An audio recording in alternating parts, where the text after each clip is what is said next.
Herkese merhaba. Alp Soba Sanayi'den majör fırınlı şömine soba tanıtımına hoş geldiniz. Hemen ölçüleriyle başlayalım.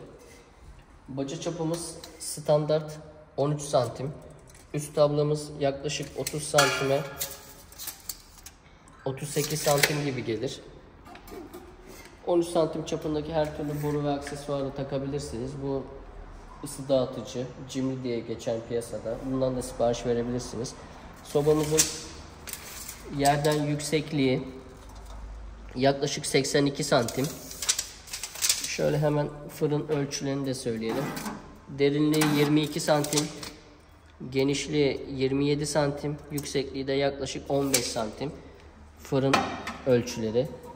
Şöyle kapağı açmadan önce sobayı yakmadan burasını açarsanız havalandırma için iyi olur. Sobanın yanmasını kolaylaştırır. Şöyle açma kulbu. Sobayı açıp iç ölçüsünü söylüyorum. Yaklaşık 24 santim derinliği var. Soldan sağa genişliği 34 santim. Yükseklikte 35 santim. Kül boşaltma tepsisini yine çoğu sobamızda olduğu gibi onu boşaltıp yerine takabilirsiniz. Camları takılan yerlerinde fitilleri mevcut. Cam sızdırmazlık için. Bu modelin isterseniz 3 camlı, yani önünde ve 2 yanında da cam olan modelinden de tercih edebilirsiniz. Sitemizde ve internet sayfalarımızda bunları görebilirsiniz.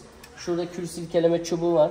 Bu çubuğu ileri geri yaptığınızda şuradaki hareket edip külü aşağıya boşaltmanıza yardımcı olur.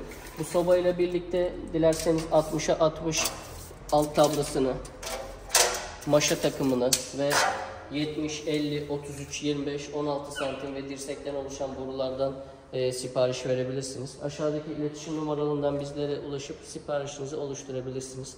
Hepinize iyi günler.